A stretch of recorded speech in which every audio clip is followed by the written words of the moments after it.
Welcome through নন্দিতাস lens. আমি Nandita, Canada থেকে। আমি আজ আপনাদের সঙ্গে ভিয়েতনামি একটি স্যুপের রেসিপি শেয়ার করব, যাকে বলা হয় ফো। এটি রান্না করার জন্য যে ইনগ্রিডিয়েন্টসগুলো দরকার চলুন দেখি।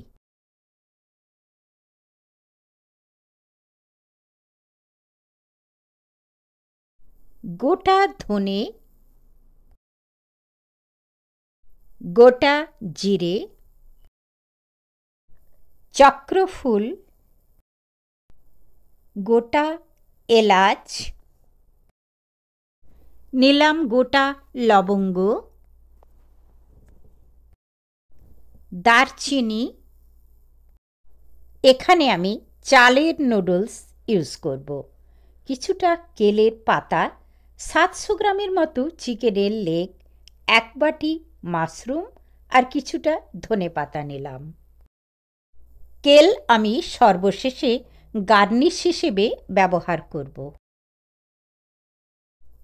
সবথেকে প্রথমে গোটা মশলাগুলোকে একটি শুকনো তাওয়ায় ড্রাই রোস্ট করে নেব।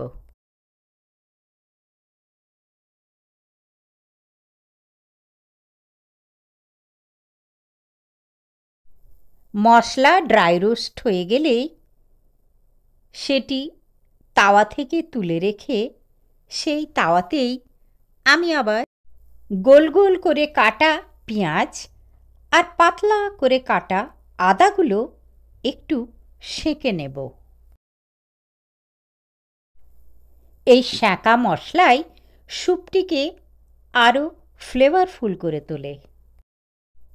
এক পাশটা ভালোভাবে সেঁকা হয়ে গেলে আরেক পাশে উল্টে দিলাম।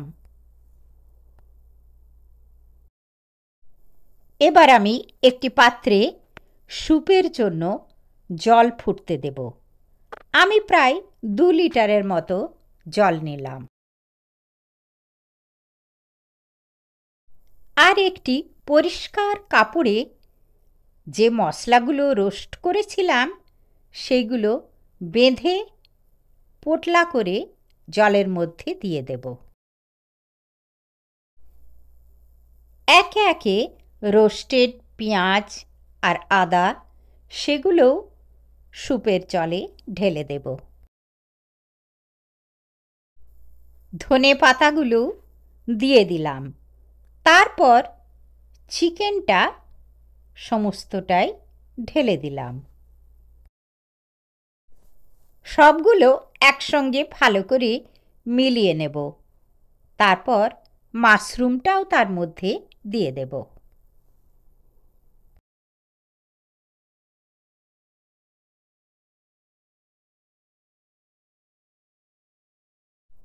এরপর এতে পরিমাণ মতো নুন আর গোলমরিচের পাউডার একটু দিয়ে দিলাম। সবগুলো নেড়েচেড়ে আবারও একটু জল দিয়ে দিলাম। এই জলের পরিমাণটা নির্ভর করে আপনি যদি স্যুপটা পাতলা বানাতে চান তাহলে বেশি পরিমাণে জল দিতে পারেন।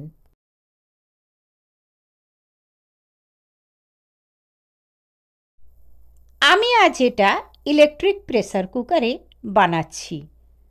আপনারা যে কোনো বড় পাতিলাতেও বানাতে পারেন। সবথেকে আগে মশলার পুটলিটা তুলে বার করে নিলাম। আমি 10 মিনিটের টাইমার দিয়ে রেখেছিলাম। দেখলাম চিকেনটা খুব ভালোভাবেই সেদ্ধ হয়ে গেছে। এরপর আমি চিকেনগুলো বার করে নেব। আমি এবার কি করছি দেখুন। একটা জায়গায় সমস্ত চিকেনগুলো তুলে মাংসগুলো হাড় থেকে আলাদা করে নেব। একটা ফোক নিয়ে আমি চিকেনগুলো হাড় থেকে বার করে শ্রেড করে নিলাম।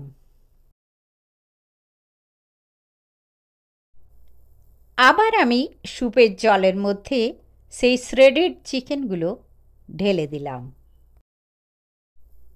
এবার স্যুপটা আবার ফুটতে দিয়ে রাইস নুডলসগুলো তার মধ্যে দিয়ে দিলাম। 5 মিনিট ফুটিয়ে নিলেই নুডলস সেদ্ধ হয়ে যাবে। ফ তৈরি হয়ে গেল।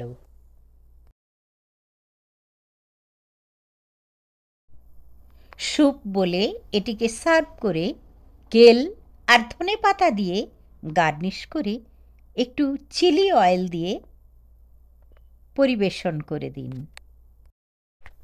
খেতে তো খুব সুস্বাদু হয়ই, আর স্বাস্থ্যকরও।